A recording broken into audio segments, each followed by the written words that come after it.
市长，台南夏天去哪里最对味？一起出发，带你台南6大亮点讲套套。台南市长黄伟哲化身男主角，和疗愈系歌手杨靖宇一起拍摄形象影片。影片中走访台南古迹小巷，以及吃美食、泡温泉。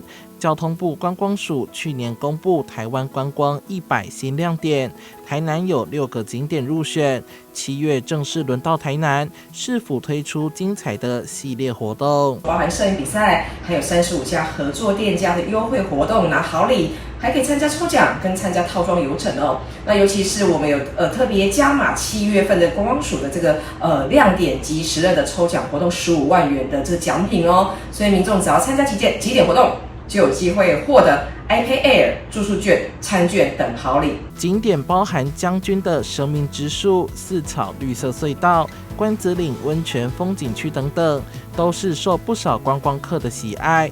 而这次邀请到的疗愈系歌手杨靖宇，对台南的印象更是如数家珍。透过这次拍摄，我也感受到台南丰厚的文化历史底蕴，还有超多美食都超好吃。接下来7月份呢，由台南继续接棒观光主题月，每一站都是亮点，每一步都有故事。邀请大家一起来台南走走逛逛，玩出在地精彩。适逢暑假，关旅局还有七股海鲜节、台南夏日音乐节等许多活动，期盼能带动观光热潮。记者周怀谈的报道。